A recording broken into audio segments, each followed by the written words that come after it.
Welcome to episode 15 of the World's Worst Podcast for 11/24/14. I am Devin, and this is Ben. Hey. We'll be talking about winter. I amend my absolute statements. GTA San Andreas problems. Minecraft. The Legend of Korra problems. Ip Man. To the best of our knowledge. And old ladies on pot. Problems. We got lots and lots of stuff. We just heard MDK with Sir our La hearing, Wobble. to be fair. What? Our hearing. The song is now. Oh, the thing we just heard. The thing we're... The thing that is currently being played as we are talking. Thank you, Ben. Alright. So enjoy the show and take care of yourselves. But what is it called? Fuck me, I just said it! What do you... Sir La Wobble. The song is Sir La Wobble. I'm sorry. What the fuck are you doing, Mike?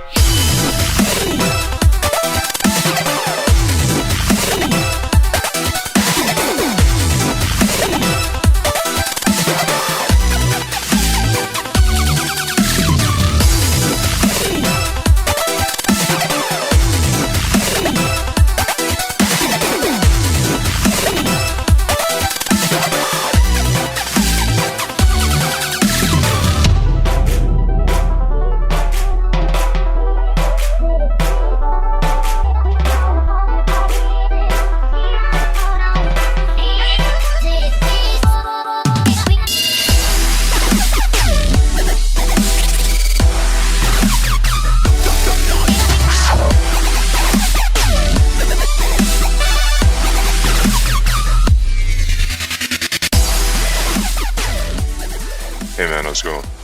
It's going all right. You know, we had we got some snow last week, finally. Nice. And then yesterday and today, it all melted because it suddenly got warm. Yeah, it's like 40 here or something. Yeah, it's been a weird start to winter. Yeah, it's actually the worst case scenario for me personally is for it to snow and then get warm and then get cold again. It's absolutely the worst case scenario. Right, because of like ice formation and that sort of thing. Yeah. I'm not going anywhere until it snows heavy again. Because if I fall, I hurt myself, and I fall every year. So I guess there's that. Yeah, I'm in a bit of a bind myself because I have to do at least some amount of walking outside. Though I think since we got less snow, we shouldn't have so much ice. So I'm hopeful in that respect. yeah, we had that big ass blizzard the other day. Yeah. We didn't get anything like that, but like we got a couple inches overall, like enough to coat everything and cause some mess in the roads and that sort of thing. I had to clear off my car, all that stuff. But yeah, it went away now. It's essentially all gone after one day. And it was actually, excuse me, before we got into this cold snap, I guess. It was like the last day. Oh, what? Totally lost you. No. It just the sudden loud snapping open of a drink can distracted me. That's some delay. Okay, I get it now. I heard it and then immediately shut the fuck up, indignantly. I'm sorry. No. That's my energy drink. No, that's fine. I could have used one of those this morning, but I am so broke because. Oh no. And this was like I knew this was coming at a certain point, because I'd fucked up the math on my rent for this semester with my loans. Uh-oh. And so there was going to be a lean period where I had to save specifically for that. But it'll be fine. Is it going to be a long lean period? No, it's just essentially 2 paychecks. Okay. And then, I have December paid, and then I get. And the thing is too, like, so the semester ends, and then I'll be getting my yearly bonus from work, which will be more than enough money for anything I would need. But that doesn't come until the middle of December. Oh, I see. And so there's just this frustrating gap where I don't quite make enough money to. I mean, whatever. I'm not. It's not that bad, but it's This is obnoxious. It's very obnoxious. Yeah, 3 weeks is quite some time. So Yeah, but what was I saying? I was saying something before. Drinks, and then before that was winter. Yeah, We were talking about winter. Whatever. That's pretty much it. Yeah, I got the semester. I've got 2 weeks of the semester left, and then finals. But the only thing that's really due during finals week are two things, but one of them basically has to be done before finals, and the other isn't due until the Thursday of finals week, and we don't get it until the first week of December. It's the take-home final for one of my classes, and then the other thing is due at the end of the last week of class. So, which is just another. It's essentially a take-home final, but it's just due during the last week of class instead of the finals period. Okay. So, I wanted to amend something from last week that was during our soul selling discussion. oh sure, I said that I absolutely would not sell my soul, and I believe that's true. However, any kind of statement like these, like I have this internal caveat with all these things, right? which is pretty much, it's easy to judge. There's this quote. It doesn't sound applicable here, but it's easy to judge an operation from an armchair, and it's kind of the same thing for here, where it's easy for me to judge this not in the case where I'm especially in the case of like saving my loved ones. Yeah, I don't know what I would do then, but when it's purely my rational thinking and with a smidge of emotion now, I could say that. But so it could end up that I would in the moment, but that's not necessary. That's equally fair to say that I would then maybe, and I wouldn't. You know what I mean? Both statements are equally true as far as I understand. yeah, and I think that's a totally reasonable caveat to have because, it is very easy to judge a future event where you are completely and utterly emotionally detached from it. Yeah. It's very hard to put yourself into that position and really say for sure what you would do or not do. And my internal philosophy sense like pings every time that I make an absolute statement anyway. Yes, that's So pretty much the only absolute statement I adhere to is that there are no absolute statements. yeah. Automatically suspect. Which is meta absolution, I guess. I don't know. But that's all I wanted to bring up about that. Oh yeah, that's fair. Good conversation that we had, I think. Yeah, I agree. What'd you do this week? Not as much as I wanted to, which is pretty much always the case. I actually ended up playing, for whatever reason, actually, I think I know the reason, but I ended up playing a lot. Well, maybe not a lot, but I spent a lot of time trying to play and then some time actually playing Grand Theft Auto San Andreas on PC. Is that the updated one with the first person prostitute action? So this is the game that came out in 2005 that was the first game to take place in the version of California in the GTA universe. GTA 5, I'm waiting for the PC version. But watching video of people actually playing GTA 5 in first person, and also separately me sort of reminiscing about all of the time I spent playing GTA San Andreas, back when I was in high school, made me dig that up again. And I discovered something really frustrating, which was that maybe a couple years ago now, I had purchased a digital copy of the three GTA 3, GTA Vice City, and GTA San Andreas, and all on PC. And so I hadn't really played them because it was like super cheap when I bought it, and it was like, okay, I just need to have this for when I would want to play them, because it was $10 for these three games or something, which is they sell for like 15 each now, typically.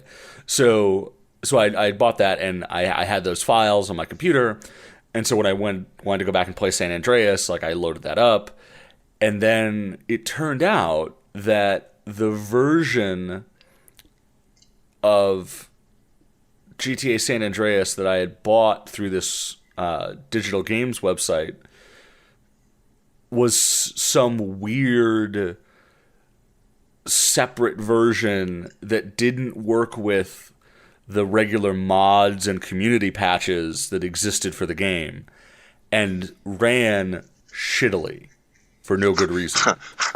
Like every 15 seconds it would just hitch for a second and then just continue on and be totally smooth otherwise, but just every 15-20 seconds just and then continue. Just super super frustrating. And so I'd spent this is the part where I spent a lot of time trying to play it and not succeeding, because I just couldn't. It was just terrible, and I was searching through weird forum threads of people talking about what sounded like my issue, but then maybe wasn't at all, from as far back as 2005 when the game came out, all the way up to a year or two ago. And then finally, on Wednesday night, after two separate times over Monday, Tuesday, I think, trying to get this game to work properly, I discovered a post on the Steam forums, because I did not buy this game through Steam. It was through another website. Someone was talking about, there was a thing about how because the Steam version had been updated separately in a weird way, which I'm not going to get into here because it's another more complicated story, but people were updating fan patches to work with this updated Steam version. And there was one person who posted Wednesday night in this thread saying, hey, this patch isn't working with my version of the game. And it was yeah, I bought it through this other website. And I was oh, that's where I bought my copy. And then the person who made the patch was yeah, I don't know what's up with that version of the game you have, but apparently it's stupid and doesn't work right. I was shit. All right. I'll get some independent confirmation. So I canvassed my sources and got an original version of that game, the original 1.0 disc release, and installed that, and everything worked fine. It's the game I remember. It works the way I remember it with the mods that I had, and fuck Gamersgate. Those bastards are the ones who sold me this shit-ass copy of GTA San Andreas. Yeah, that's fuck those assholes. That website sucks. It's stupid. Yeah. So anyway, so that was my week. I played a bit too much of that and didn't get as much work done on my upcoming projects than I would have wanted to get done. That was a weird sentence, but anyway. No, I understand. Yeah. I watched a lot of stuff. A lot of stuff. I played 0 games. I watched the Riddick series for some reason. Oh, yeah. Oh, that's right. That's the other thing that we both did was play Minecraft, and you had mentioned this. Oh, yeah, we did that Sunday, yeah. No, Sunday and another day. No. Yeah, we played 2 days. Really? Yeah. Fuck me. All right, fair enough. I thought that was just Sunday. My bad. No, there was Sunday and then I think Wednesday? Yeah, Wednesday. Okay. Anyway. Okay, well, I guess I played some games, but I watched Riddick, and the first one was acceptable. Mm-hmm. The other ones were shitty. I'll just leave it at that. Okay. Since we've already talked about that. But Constantine, the series I've watched from NBC, and it's fantastic. It's awesome. It's a lot more true to the comic than that. Keanu Reeves movie? Yeah, than that Keanu Reeves movie. Right, blonde Keanu Reeves. Yeah.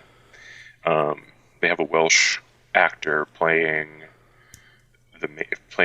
Constantine, and it makes me want to read the comics, so I'm going to read the comics. But he's kind of a looker, I have to say. Some Welsh actor that I've never seen before. Huh. But so I would give it a 4 out of 5. Like all of the 5 episodes are at 4 or above. So it's a fantastic series. And that's just starting, right? Yeah. It's only on the 5th or 6th episode. Okay, cool. Yeah. It's an interesting world that they built for it. So, John came to town. Oh, yeah, you'd mentioned that when we Yeah, played all that Minecraft. Yeah, he came yesterday and we went to Indian food. Nice. Yeah, I'm sad. Since I'm completely better, I got my vindaloo, my lamb vindaloo, extra spicy, Oh, yeah. and it just wrecked me. Yeah. It wrecked my stomach. I don't want to say I'm too old, but until I get into shape, you might as well just call me too old to eat spicy food. Like, Well, it's depressing. I don't know, maybe too old isn't the right term for it, but yeah. I mean, for what it's worth, as 4-5 years your junior, I'm starting to realize myself that I can't. Like you hit a point somewhere in your 20s, late 20s, where you can't just keep doing what you were always doing as a kid in various ways, but maybe just with food specifically. I don't know, but yeah, there's a crest and then an extended, slow decline. How old are you? I'm 26. You're 6 years my junior. I thought you were 31. Almost 7. Yeah, I am. Oh, math. Yeah. Yeah, never mind. Okay.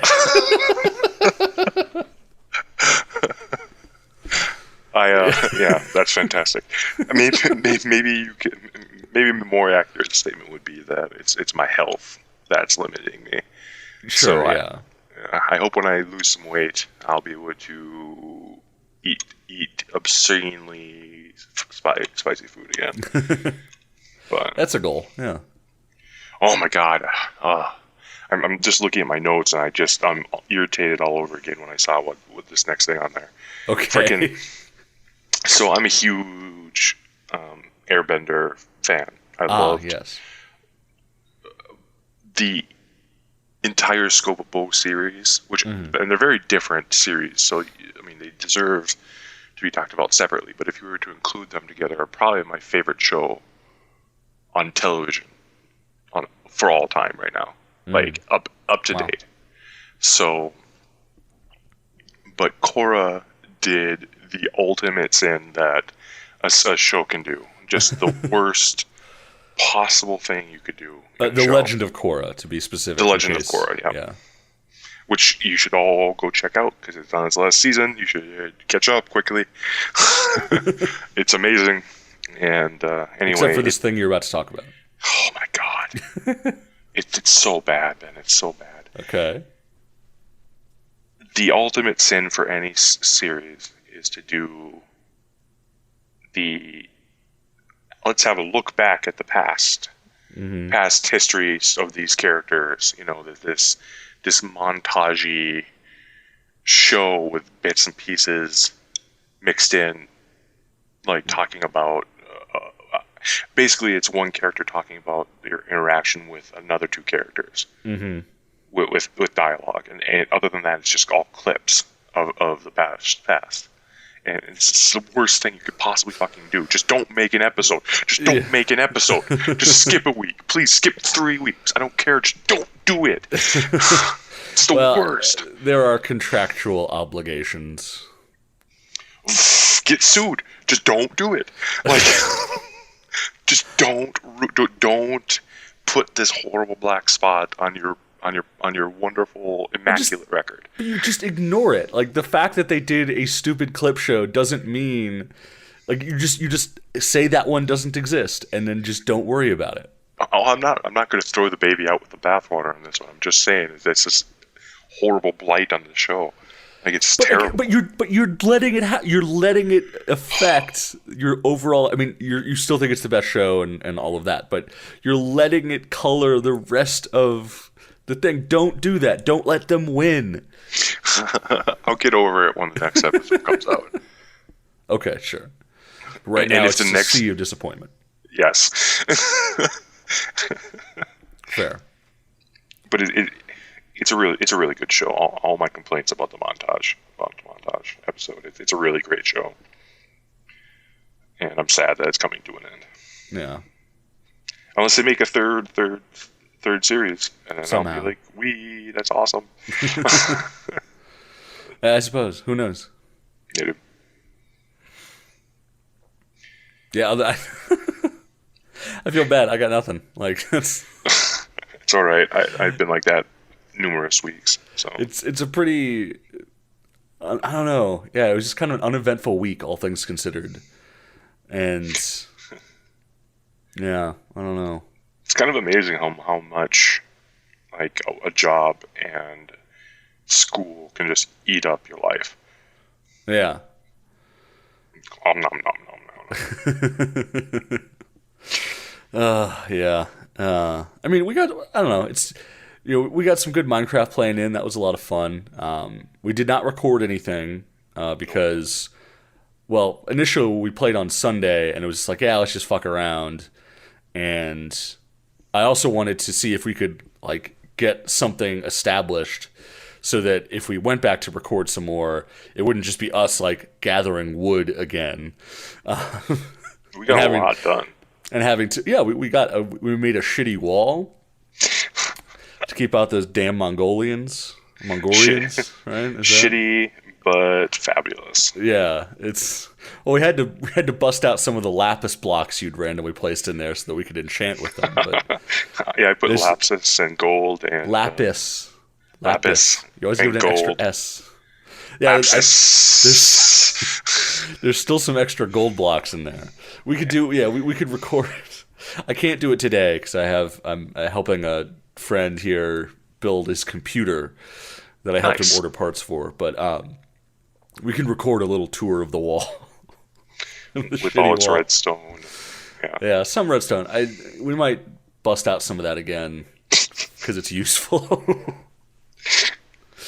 Yeah, we surrounded that village that we have, and then we actually built a nether portal, went to the nether. Apparently, I did kind of fuck up the world generation and gave us way too many diamonds. Way too many diamonds. They're pretty easy to find. Yep. In abundance when you do find them, too. Yeah. I remember, I seem to remember trying to just nudge those values up very slightly, and either I fucked that up or slightly doesn't mean what I think it means in that context. I honestly, if I had chosen a world, the only thing I would have changed was the size of the biomes, and that's it. Yeah, no, if I did it again, I would still do the gravel thing, because fuck gravel. No, gravel is so fucking useful. It's But so gravel's useful, but it's not useful in that range of like 15 to 0 where you're just trying to cave for resources and all of a sudden the ceiling falls into your fucking head because it's stupid like that. You gotta be better at mining. Gravel can be, but that's the thing, you can't, like, it's not about being better at mining, it's just the shit is just there and you run into it because there's nothing else you can do. Yeah, but that's the only place I find it. You know what I mean? That's the only place I actually like. I don't mine for gravel. The gravel is all over the place, like you can still pick up plenty of it, but I don't want it messing up my fucking deep, valuable ore tunnels. Bullshit. Anyway. Did you watch it, man? Of course. Okay. That's why I woke up late today, because I stayed up last night watching it. Well, I guess if we're just going to go into that, I do want to, before we get in here, read an excerpt from the Wikipedia page, which refers to the historical inaccuracies of the film. So I didn't realize that this was actually meant to be the story of the guy who ended up training Bruce Lee. Like I didn't realize this was meant to be at all historically related. This isn't a traitor of Bruce Lee. The Ip Man, like the character. Yeah, that's what I'm asking. He wasn't the trainer of Bruce Lee, was he? Yeah, he was. Oh, that's part of the thing. Did you not watch the movie? I watched it, but I heard them mention Bruce Lee, and that was it. Yeah, I read it at the very end. He said, he trained all these people, including Bruce Lee.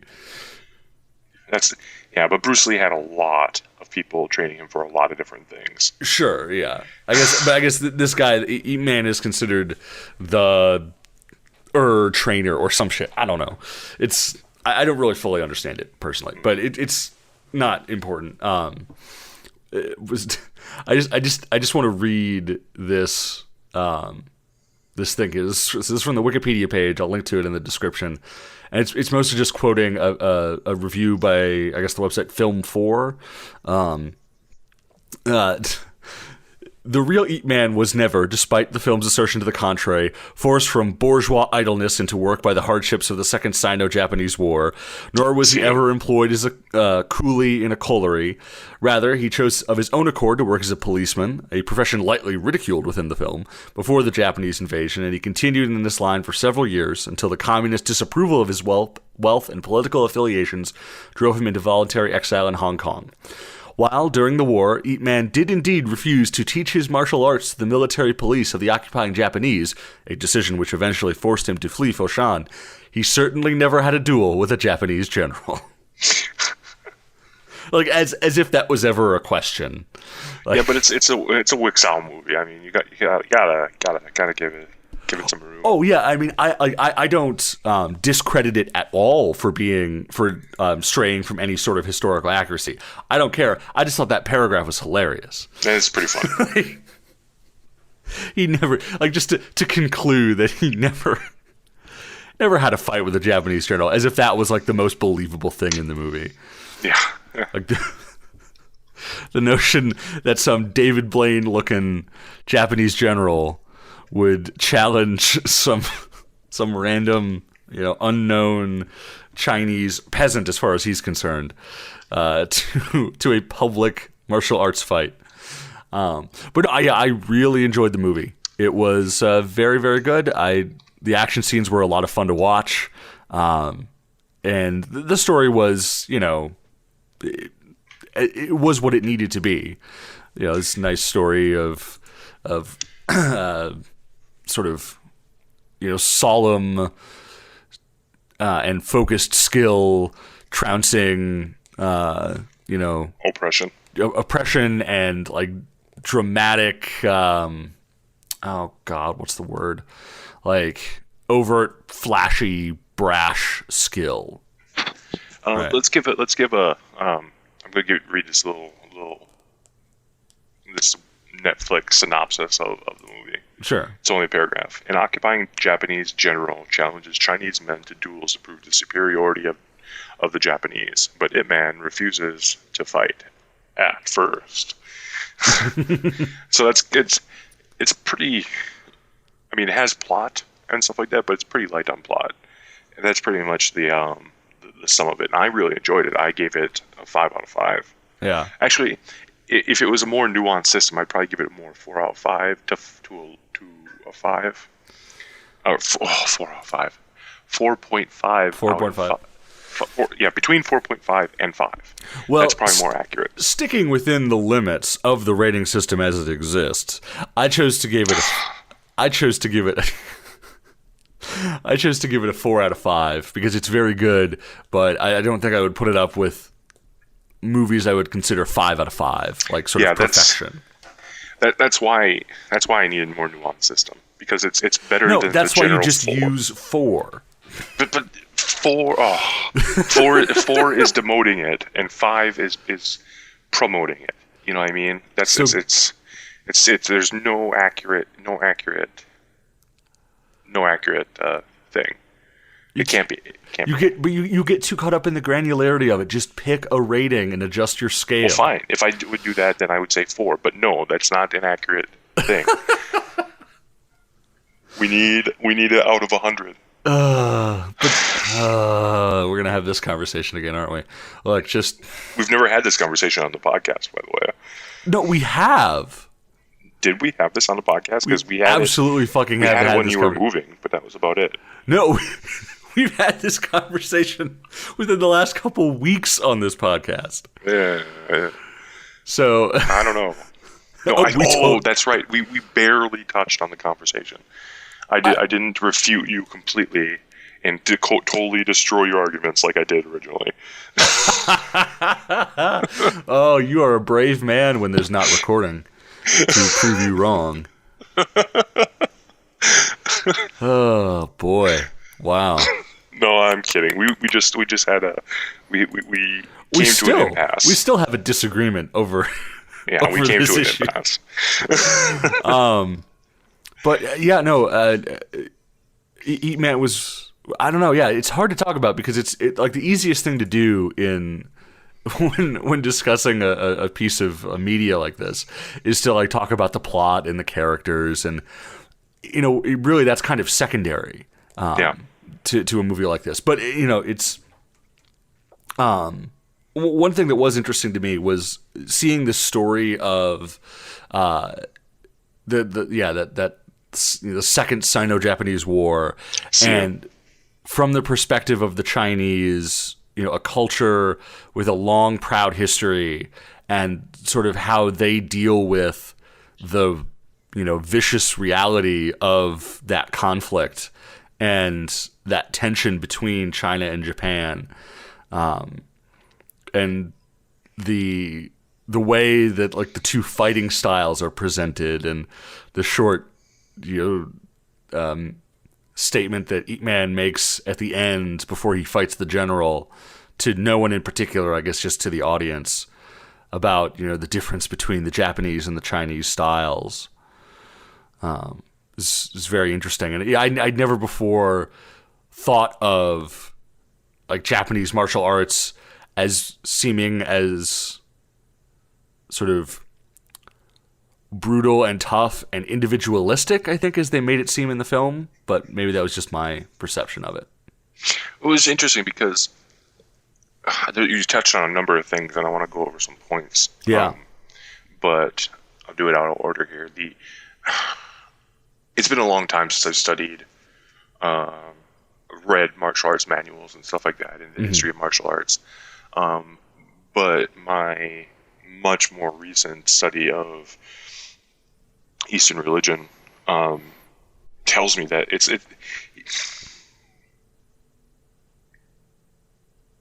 his statement about Chinese martial arts as being rooted in Confucianism is highly problematic. It's, for one, it's difficult. With China specifically, it's difficult to root out religious thought.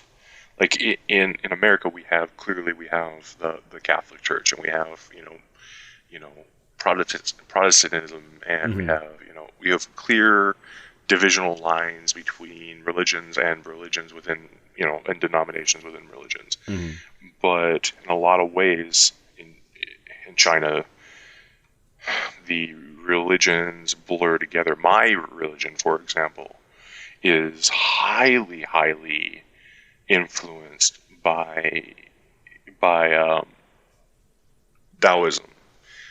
And Taoism in China is highly influenced by my religion. In fact, one of the most important collection of examples of Zen thought is the commentaries was done by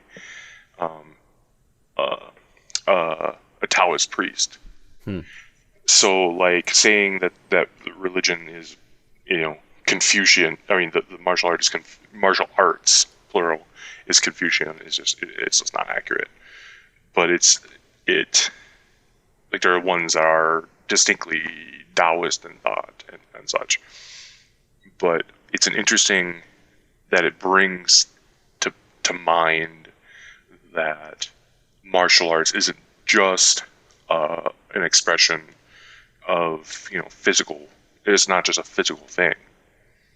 That some martial arts is a religious expression. Like here in America, it's kind of McDonald's-esque, in my opinion. Honestly, you send your kids to a karate class, but there's no religious aspect to it. There's no spiritual aspect to it. Right. Or at least not on a generalized scale. And I'm sure that's true for modern other countries as well. But am I making myself clear? Sort of, yeah. Sort of. Shit. I think. I don't know. It's complicated. It is complicated, and it's hard to make a clear and concise statement off the cuff about that. But anyway, I'll move on. I mean, it's ultimately it becomes overly simplified. And that's, which is. And I think that points to something else about the movie is that it is. I mean, they are. I think it's actually almost unfortunate that it is a story ultimately tied up in such a nationalist conflict. Yeah. Because they are compelled to address things in a very nationalistic way. I mean, it's the story of an actual person, and so it enforces a certain setting, and so that ends up happening. But in the final montage of sort of facts being thrown at you, which I think was an unfortunate way to end the movie. I agree completely. They mentioned they just sort of jump ahead to, and in August of 1945, Japan surrendered. The Chinese had won, or something, essentially. Not that I am going to go out and say, talk about America and how great we are, but to just sort of just state, and then in August they surrendered, and sort of implying that China had some significant role in it or something, just sort of brushing over what actually caused the Japanese to surrender and any sort of larger scope of the World War surrounding it was kind of interesting to me. I mean, I guess, but again, it was inevitable given their scope and the nature, again, of the nationalist conflict. But it's laughed. Inevitable. I legitimately laughed. I didn't laugh at it. I kind of zoned out during the ending. The ending was really unfortunate, like you said. But you're right. It's inevitable that it's going to be an oversimplification. Yes, I would say the Japanese were the bad guys in these kind of conflicts, but we're also talking about two groups of people who have been fighting in various forms, for centuries. Yeah. I mean, Japan belonged, quote, scare quotes here, belonged to China before during the period when Japan was getting written language, for example. So it's a really long and unpleasant history. Yeah. So yeah. it's inevitable, like you said, I'm disagreeing with you. It's inevitable that they're going to end up being oversimplification. The little boy in on the trike during the Oh, fight E-Man's with, son? yeah, Against the during first fight against Jin. That was hilarious. that was so cute. He just rolls in during the middle of the fight and says, "Oh, mom says you're going to break stuff. Don't break stuff," and rolls out. That was so good. Though throughout that whole fight, I was like, he crashes he topples the vase, and then he gets flipped into the table, and the guy's like, I'll pay. Yeah. My like 80s American action movie instincts were telling me that at the end of that fight, like when Ip Man had him pinned up against the pillar, he was going to say, "You'll pay," or something like that. Oh my god! But luckily, yeah, that they, it's a whole different style, so they didn't go that cheesy. But Yep.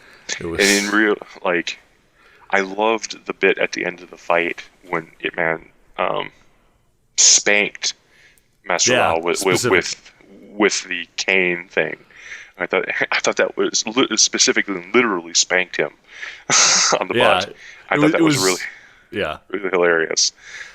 It was a great sort of bit of like visual comedy, but also a great statement of what was really going on there. Yeah, it's fantastic. Unfortunately, since we've gone kind of out of order of what I thought this was going to go, which is perfectly fine. I just my notes is just a little weird when they were talking about the people who died, the amount of people who died in in Foshan. Yeah, in Foshan, the population decline. Yeah, I went to look that up, and I didn't look very hard to be completely honest, but it just brought me to the Second Sino-Japanese War. Yeah, and I added up the numbers. If you were including to include the KIA, WIA, and MIA between both the nationalists and the communists, it's between, according to Wikipedia, it's 20,737,000 to between that and 617,120. Yeah, that's over 25 Minneapolis St. Paul's. Yeah, it's an inconceivable number of people. I just can't. It's so outrageous that I just can't even. I can't. There's no emotional reaction to that number. Well, and what's the number from the Holocaust is 6 million Jews? Yeah, I think so. Which, I mean, and that's considered, this massive I mean, perhaps in a different way, just because it was genocide as opposed to open conflict. But I think there's something like Stalin supposedly killed something on the order of 20 million people, or something like that, like some 10 to 20 million, which is a weird 10 to 20 million people, as if the specific number doesn't matter. But that's all I can. That's what's in my memory. Well, you brought up Stalin, which is interesting because there's a quote from him that actually really fits what I was trying to express before, and it's really, really apt. Huh. He said, "One man's death is a tragedy. Right. 10,000 is a statistic." I can't say that word very well. Right. Yeah. Yeah. Meaning you just can't fathom. It just doesn't mean anything to a person. And intellectually, I know all these numbers are horrible, from 1 to 6 million to 25 million, but it just doesn't. It's not sensical in my brain. I can't even. I mean, biologically, psychologically, we have reasons to believe that you can only really think of about 100 to 150 people as individuals. Anything beyond that is just faceless, nameless vague sense of humanity. Yeah. So sorry, go ahead. Oh no, yeah. So it's you very quickly run out of the capacity physically to process that kind of death. Absolutely. And we also have other things that suggest that our that through evolution we've gated the ability to first understand stress. Other things like a prey animal, for example, can't have a perfect picture in its mind of a predator animal because it would just shit itself and die of stress. Right. Yeah. And so our memories naturally are made to degrade because so we don't have that constantly. Mm-hmm. And so it seems it's perfectly intuitive that that we're bred that way. Mm-hmm. So, but the translator guy, the guy who was the cop, yeah. he's such a good guy. I love that character at the end. Yeah. Well, all the way through it, like he's in this impossible situation, and he's doing the best he can, through the entire fucking movie. Yeah. I suppose it's you can I can see where you would immediately go that way, but they make it so clear very effectively by the end that this guy is probably the bigger hero almost, or like certainly a strong number 2 behind Ip Man for what he did, if not slightly above him almost because of things he tried to do and was doing the whole time. Whereas Ip Man just kind of came at the end and kicked some ass. There's a lot of good people in this movie, like the owner of the Ip Man's uncle or brother or something, whatever his close friend is, or whatever. He wants to protect all the people working under him and feed them, and he came back just so he could feed the people.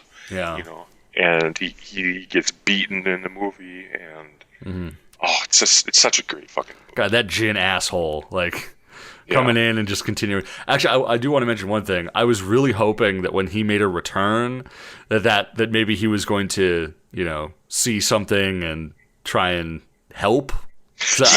I wanted to like that character. I wanted him to be something, a positive force. But it was also kind of fun to see him get his ass kicked again. But I thought he was going to. I'm sorry. Oh yeah. When they show him ambushing that truck, which by the way I really love the detail in that where he's sitting there smoking a cigarette and then the truck pulls up and stops and then he throws the cigarette down and there's a shot on the ground of like 6 or 7 other cigarette butts just to show that he'd been doing this for a while waiting for that perfect moment to happen. Yeah. And then it wasn't just all well planned necessarily. Yeah, it's such a good movie. Yeah.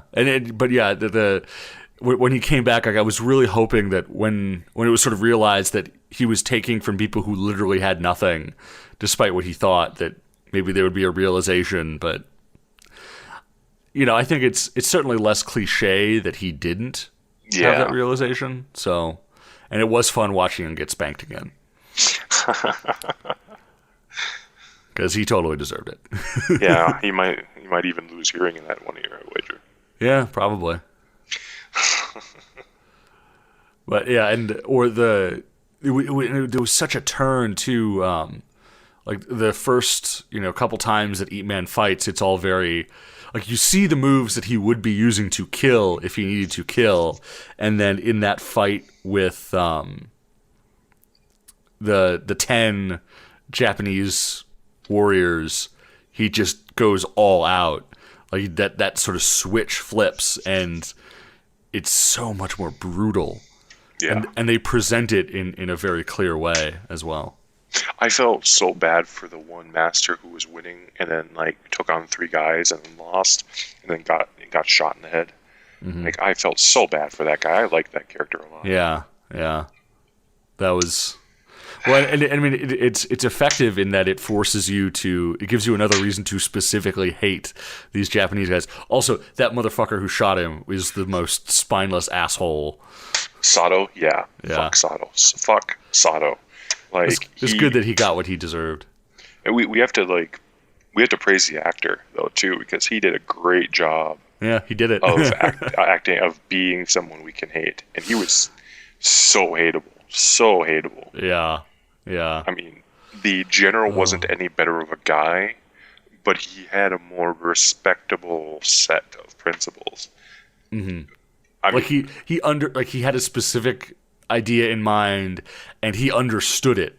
Whereas Saito, Sato just was like, kill, just kill. Like, Yeah. this guy, bad, kill. Like, just like He was too just simplistic. sadistic. Yeah, and sadistic also in the end.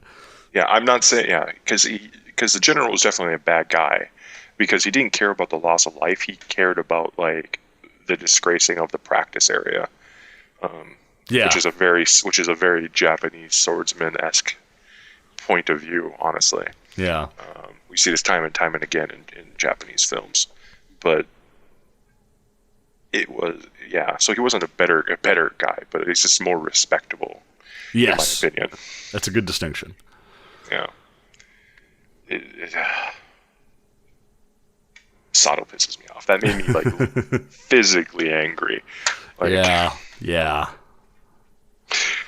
Which is good in the movie sense, but bad in the Buddhist sense. Sure. Yeah. It's kind of like, our hatred of Leo Johnson in Twin Peaks Oh, yeah. It is wrong to wish the death of another human being, but I think it's at least less wrong to wish the death of a fictional character. See, like here, I'll tell you something about Buddhism. At least in Zen, Buddhism is seen as in Zen. Did I say? In Zen, anger is seen as Right. as this great destroyer. It's actually characterized as that, as this great destroyer, that it separates the person from the prajna, the intuitive wisdom that all people have towards, that prompts you towards enlightenment. And it undoes all the good work, both karmically and otherwise, that you've been doing. And it's seen as if not the enemy, one of the very, very few enemies in Buddhism, in Zen Buddhism. So it's a very destructive thing. So And it is. I mean, it's not good to want bad things to happen to other people, even if you can justify them deserving it on some level. It's just destruction that leads to other destruction. Right? Like the back and forth, like even in small ways. I mean, when someone cuts you off on the highway, if you just focus your time and energy on getting back at that person, you're just going to create this downward spiral of conflict. yeah. And somewhere someone needs to realize that that's a bad way to go and just let go. Yeah, and for me personally, I'm Western enough that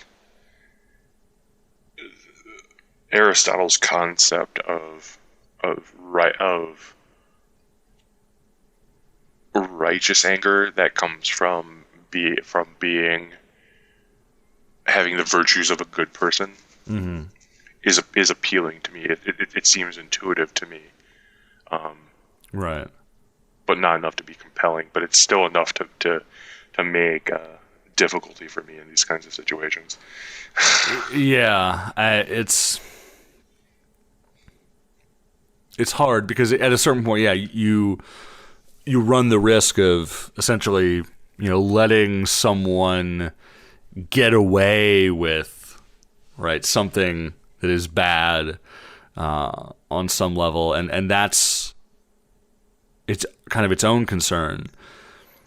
But wasn't it Plato who believed that the worst punishment a person could face is not having to deal with repercussions to their bad actions? I could see Plato saying something like that. Unfortunately, Yeah. I'm not super great on the ancients. Only Aristotle and the Cynics, honestly. Okay. I seem to remember that was that Plato held that the worst punishment a sinner, quote unquote, could receive would not facing judgment or corrective action for their sins, because then they would continue to sin and therefore live a bad life. I could see that being something he would say, especially since he, volunteered essentially to be killed by Hemlock. No, that was Socrates. Oh yeah. Sorry, my bad. So maybe it was because of course that's the problem. With Socrates and Plato end up getting Yeah.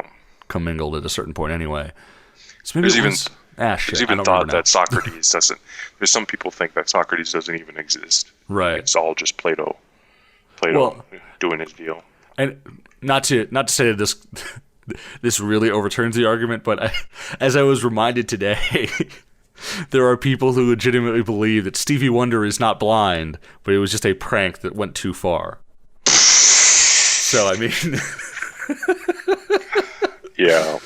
I don't know. Yeah. There's a lot of. Let's fucking just say there are beliefs. some things we'll never know. Exactly. I'm pretty okay with that. Yeah.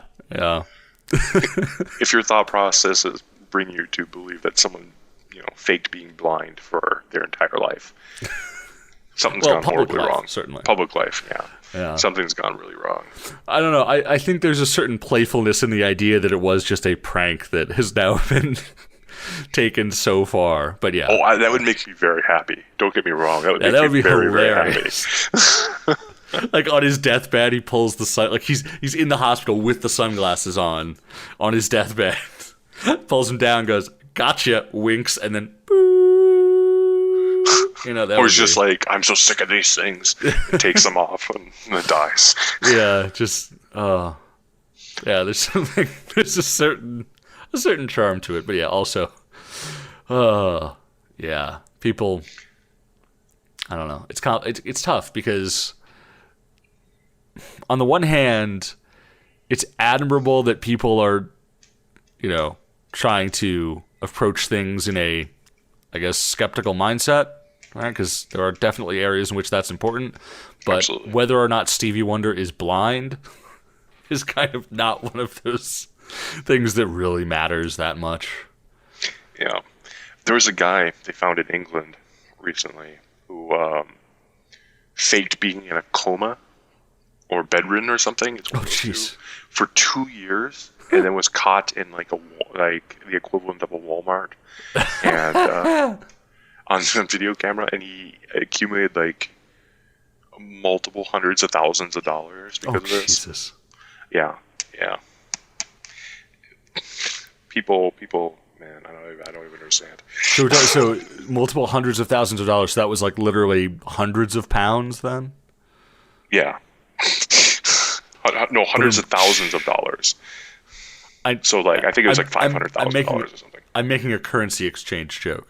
Yeah, no, I got it. Okay. I wasn't sure if you were making a joke or if you had misheard me.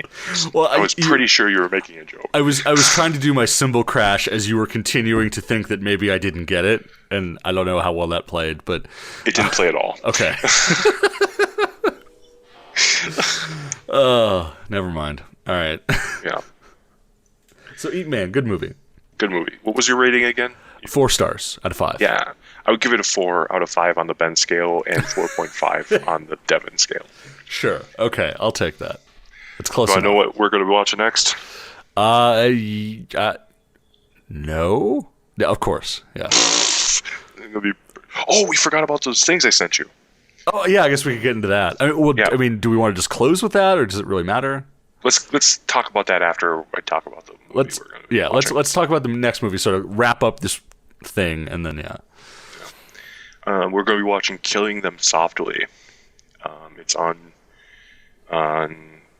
Netflix streaming. And it's 2012 with Brad Pitt, Scott McNairy, Ben Mendelsohn, and some other people I don't really know.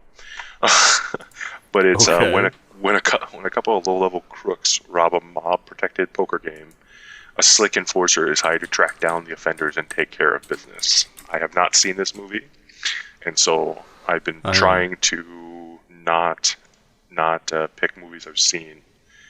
So Netflix doesn't think I'm gonna like it.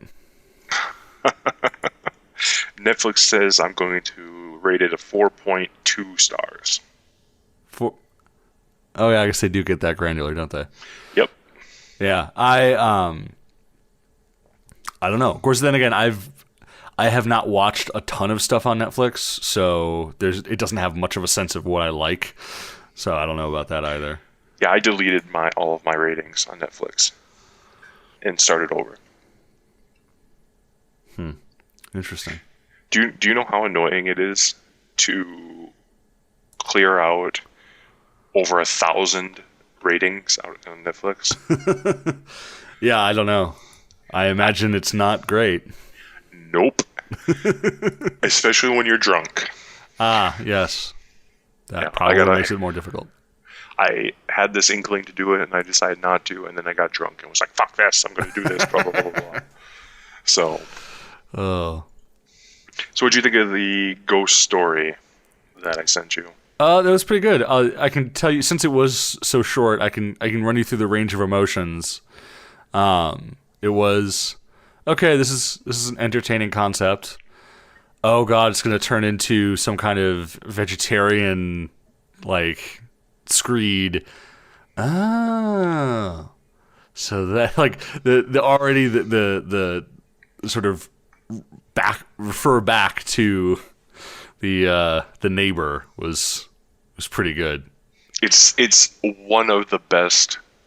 We'll put this in the whatever, but it's one of the it's one of the best ghost stories I've ever heard in my entire life, and it's less than 3 minutes. Yeah, it's like literally 2 minutes long. Yeah, it's so good. It's so good. So yeah. Well, it's like the was the like saddest story you can write in 5 words or less, and it's like Ernest Hemingway. It's 3 minutes ghost stories. 3 minute ghost stories. Right. But it's less than. But this example's less than 3 minutes. Yeah. But 3 or under. But yeah, it's like baby shoes only used once or something, like a want ad or a what? Fuck it, I screwed it up. But the point is, it's like in 5 words or like in only a few words, you're implying this whole story about a family who was trying to sell used baby shoes that were only worn once, implying that the baby died, and that's horribly sad. And the story's not sad. It's fucking. It's. Oh, no, the horror story's not. I'm talking about this example that I've totally butchered, and I'm trying to justify my way out of saying as much as possible. It's like Oscar Wilde said that brevity is the it's the height of wit or something like that. Yeah, brevity. Shit. And he said it so well, too, and I'm totally fucking it up. Which was, well, either way, it was wonderfully shortened by The Simpsons to brevity is wit. But, anyway. It sounded a lot better in my head. I'm sorry.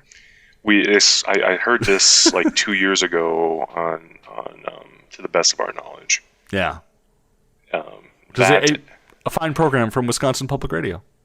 Yeah, that episode, the Ghost Stories one, and the Halloween episode are not to be missed. It actually explains, like, for example, why the first Halloween movie is one of the best horror movies ever made. And it's correct. I'm not a big slasher movie guy, but it's literally one of the greatest horror movies that's ever existed. For a number of reasons, but it's just main concept. I don't even want to get into it. It's a whole other line of discussion. But right. Anyway, those are not to be missed. But we'll include the story in the thing. Yeah. And then the other video I sent you was the old ladies getting high.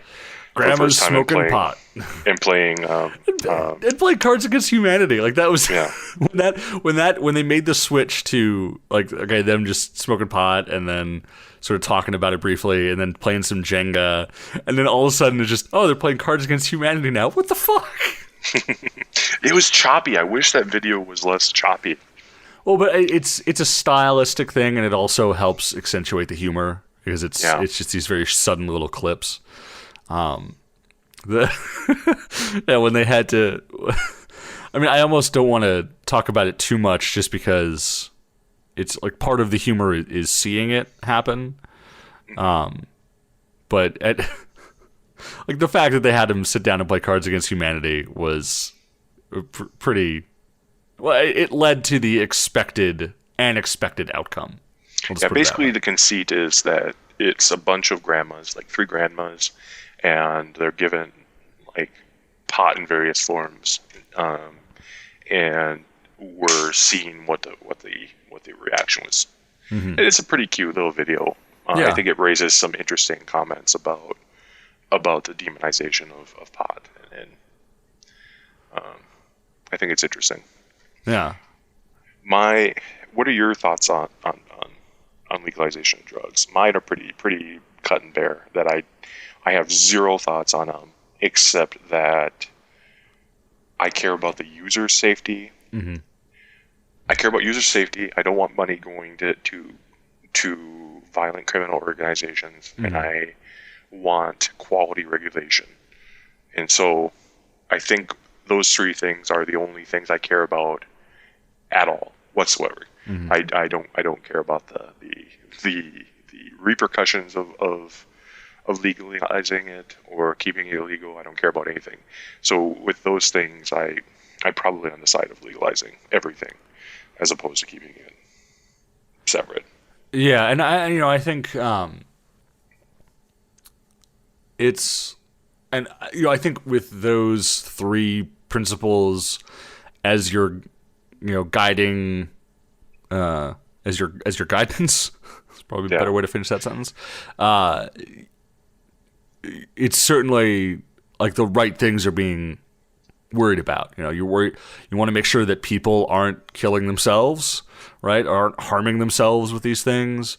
Safety of the users, not funding violent crime, and having some sort of regulation of quality and, safety in that regard. That's clearly important. And I personally, I don't think I have particularly strong feelings about it. I do think it is crazy the way that we treat marijuana in this country, and that it's pretty amazing that we now live in a time where there are 2 states in this country where you can go and just buy pot just from a store. And it also speaks to the very pioneering nature of it, that all the issues that dispensaries, I think particularly in Colorado, were having, where banks wouldn't accept their money because of federal issues with that they could run into because of the difference in, which, God damn it, yeah. But yeah, I don't know. I think it's clear that there are serious issues with the way we treat these substances, not just marijuana, and we need to do something different. Certainly. Yeah, I think I did a shit job of explaining myself. The quality of the product going out is important. I myself, when I was a meth user, ran into issues of product quality that harmed my body. Right. Yeah, we're not talking about quality as in ooh, that's some high grade shit. It's in terms of, this isn't what I was told it was. This is, Drano. Yeah, this is a competency of production and a moral issue of giving the actual product to the person. Yeah. I care about, and there's also another issue I care about the regulation. So that's the regulation part. Mm-hmm. I care about the health of the user, as in, let's say in the opposite spectrum, you're given heroin that's too good of quality, for example, and you end up using too much and killing yourself. Yeah. And that's also part of this demonization policy that we've had in this country for so long, that there's just no active information, that even companies can't do testing with these chemicals, so we can't have an accurate guidelines of how much to use. Right. I've known people who have died due to heroin overdose, and if it wasn't for those government things, it is directly responsible for the death of these people. And the money to the violent organization is pretty self-explanatory. I don't care if farmers and shit, or whoever makes the product gives money. I just don't want people, who also run prostitution. Not that there's anything wrong with prostitution, but run prostitution or have guns and take over governments, which, Yeah. if you look at South American history, that's happened. And yeah, the way our country fucking treats addiction as a criminal issue and not a health issue is completely unacceptable. Completely unacceptable. Like the mandatory minimums and shit like that. It makes me very angry. I mean, the associated crimes, sure, but these people, it's arguable. Coming from the perspective of someone who's been in and around addiction for their entire life, it's arguable that there are cases and times where people are not capable of a free, consenting state of mind. It's arguable that certain mental health illnesses, you were not capable of free will at that moment. And I think in cases of addiction, you are not capable of free will. And so we need to have much more funding and help with that. But that's again another huge separate issue, I suppose. And But yeah, I mean, ultimately, I think in the end, it's pretty funny to watch grandmas play Cards Against Humanity high on pot. yeah, dude, yeah, Like totally. it really is. Sorry, I got on a little bit of a soapbox there. No, it's fine. It's fine. Sometimes you gotta wash your feet, and I don't know what. I just suddenly I imagined a box literally made out of soap, getting all foamy and foot scrub. I don't know. It's yeah. This has been the second time I've ended the podcast on a negative note. This is a trend that needs to stop. Yeah, but it's a different kind of negative, quote unquote. Like we're using, I think, the term very broadly in this case. Yeah. So Serious note, maybe. yeah, sure. I mean, last week was kind of depressing, Yeah. to be honest. But oh shit, it's my turn to end this, isn't it? Yes, it is. Well, then let's listen to some music by Egg Nebula. The song is called "Abstract Happiness." Nice. This has been the world's worst podcast. I still enjoy it though. We love you. Bye.